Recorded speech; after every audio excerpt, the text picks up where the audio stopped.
하나님의 택한 백성이 정말론적 구원을 얻게 된다는 내용을 계속해서 보고 있습니다. 51장부터 어제 살펴본 52장까지 이사야는 이스라엘 백성들에게 깨어나라고 세 번이나 거듭해서 각성을 권면하고 있습니다.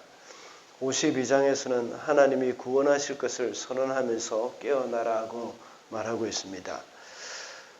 하나님께서 값없이 그 백성을 구원하시게 됨을 말씀하고 있는 것입니다. 이렇게 하나님은 값없이 속량해 주셨습니다. 우리는 하나님의 속량하심을 선포하며 살아야 하고 하나님의 속량받은 자는 거룩하게 살아야 한다고 했습니다. 오늘 본문에는 여호와의 종의 노래 네 번째가 나옵니다. 이사야 40장 이후로 여호와의 종의 노래가 전체 4편이 나오는데 그 중에 첫 번째 노래는 42장에 나오고 그리고 또 49장에는 두 번째 노래가 나옵니다. 그리고 세 번째 노래가 50장에 나옵니다. 오늘 본문에서는 이사야서 중에 가장 많이 알려진 말씀일 것입니다.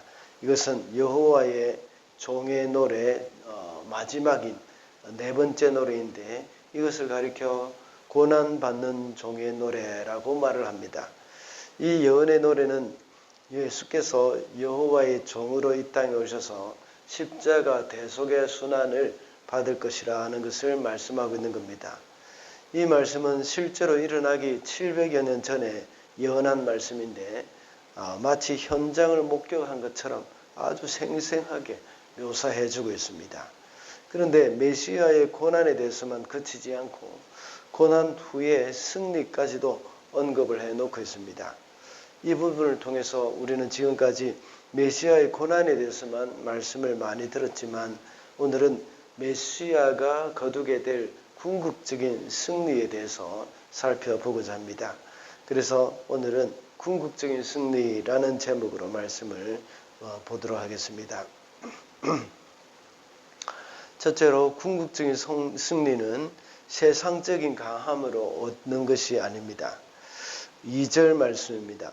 그는 주님 앞에서 마치 연한 순과 같이 마른 땅에서 나온 싹과 같이 자라서 그에게 고운 모양도 없고 훌륭한 풍채도 없으니 우리가 보기에 흠모할 만한 아름다운 모습이 없다.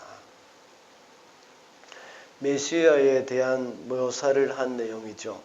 마치 연한 순과 같이 마른 땅에서 나온 싹과 같이 자랐다 하는 말씀을 하고 있습니다.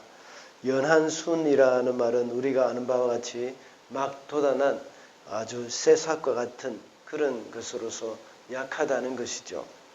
그런데 마른 땅에서 나온 싹과 같이 자랐다는 말의 좀 설명이 필요한데 싹이라는 번역을 해놨지만 원문에서는 뿌리라는 뜻입니다. 이것이 마른 땅에 있다는 것은 생명을 보장받을 수 없다는 뜻입니다. 그런데 그 뿌리가 땅에서부터 나왔다고 말을 하고 있습니다. 이게 싹이든지 뿌리든지 땅에서 나왔다는 말은 곧 말라 죽을 수도 있다는 말이죠. 이것은 메시아가 목숨을 보장받을 수 없는 아주 위험한 상황이라는 것을 말하고 있습니다. 이 세상의 가치관으로 볼 때에 아주 메시아답지 않은 그런 모습이라고 할 수가 있습니다. 이스라엘 백성을 구원할 메시아라면 정말 마른 땅에 나온 연한 순이 아니라 백향목과 같은 그런 튼튼하고 화려한 모습이어야 합니다. 어떤 특별한 무언가가 있어야 합니다. 그런데 방금 읽은 2절 이하의 말씀을 보면 너무나도 약한 모습이고 흠모할 만한 것조차 없다고 표현을 하고 있습니다. 그러나 하나님은 메시아의 이런 모습으로 메시아를 보냈습니다.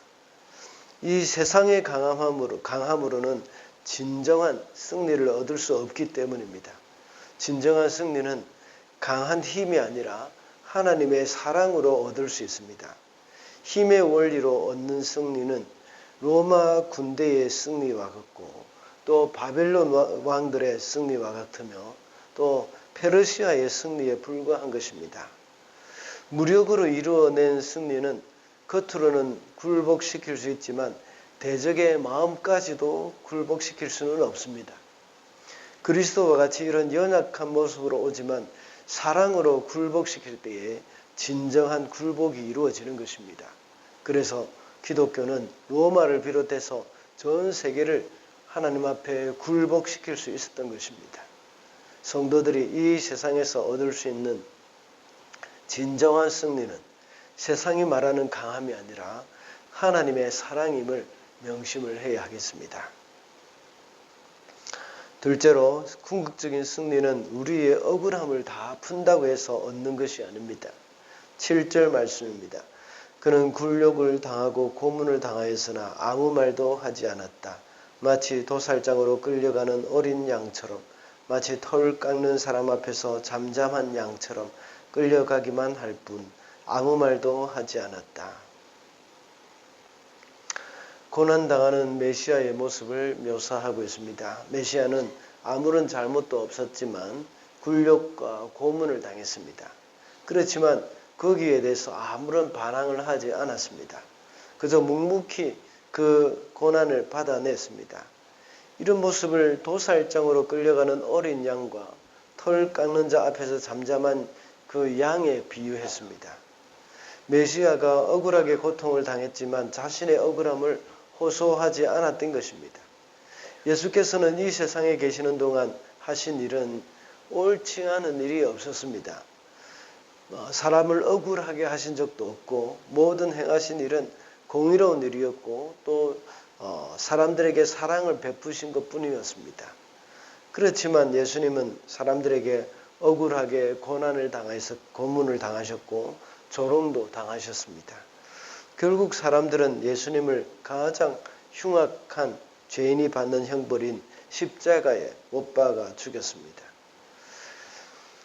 오늘날도 억울하게 형을 살다 나온 사람들을 종종 보게 됩니다. 수십 년이 다 지났지만 그 억울함을 풀기 위해서 또다시 국가를 대상으로 소송을 걸어서 보상을 받기도 합니다. 그렇게 하는 것이 당연한 일입니다. 그러나 예수님은 전혀 그렇게 하지 않았습니다. 그 모든 억울함을 다 지고 돌아가셨습니다. 그렇게 당했다고 해서 예수님이 패배하신 것은 아닙니다. 억울함을 가지고 돌아가시는 것이 결국은 승리하는 길이었습니다. 우리가 이 세상에 살면서 억울한 일들이 많이 있을 것입니다. 그 억울함을 우리는 또 다 풀고 살 수는 없는 것이죠. 특별히 인간관계에서 겪게 되는 그 크고 작은 억울함이 얼마나 많이 있는지 모릅니다. 그것을 일일이 다 해명할 수 없을 때가 참 많습니다. 그럴 때 우리는 하나님이 그것을 해결해 주시도록 맡겨야 합니다. 좀 억울하지만 주님을 생각하면서 참을 때 그것이 우리에게 궁극적인 승리를 가져다 주는 힘이 될 줄로 믿습니다. 마지막으로 궁극적인 승리는 하나님이 주시는 것입니다. 12절 말씀입니다. 그러므로 나는 그가 존귀한 자들과 함께 자기 몫을 차지하게 하며 강한 자들과 함께 전리품을 나누게 하겠다. 그는 죽는 데까지 자기의 영혼을 서슴없이 내맡기고 남들이 죄인처럼 여기는 것도 마다하지 않았다. 그는 많은 사람의 죄를 대신 짊어졌고 죄 지은 사람들을 살리려고 중재에 나선 것이다. 하나님이 메시아에게 주시는 그 궁극적인 승리를 말씀하고 있습니다. 어떻게 말씀하고 있습니까?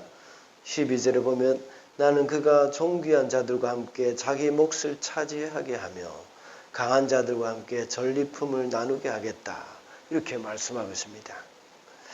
그러면서 앞서 말씀드린 그 내용으로 승리를 주시는 이유를 말씀하고 있습니다. 그 이유가 보면 그는 죽는 데까지 자기의 영혼을 서슴없이 내맡기고 사람들이 죄인처럼 여기는 것도 마다하지 않았다. 그는 많은 사람의 죄를 대신 짊어졌고 죄 지은 사람들을 살리려고 중재에 나선 것이다 라고 했습니다.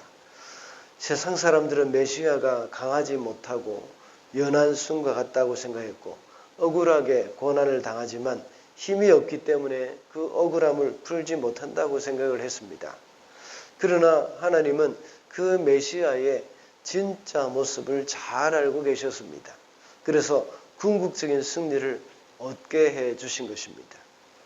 그러므로 승리는 내가 쟁취하려고 얻을 수 있는 것이 아닙니다. 하나님이 주셔야 하는 것입니다. 비록 연약해 보이고 사람들에게 무시를 당하는 그런 억울한 일이 있어도 우리의 하나님을 의지하면서 잘 견디어낼 때 우리는 궁극적인 승리를 얻을 수 있다는 것을 우리는 기억을 해야겠습니다. 말씀을 맺겠습니다. 오늘은 궁극적인 승리라는 제목으로 말씀을 살펴봤습니다.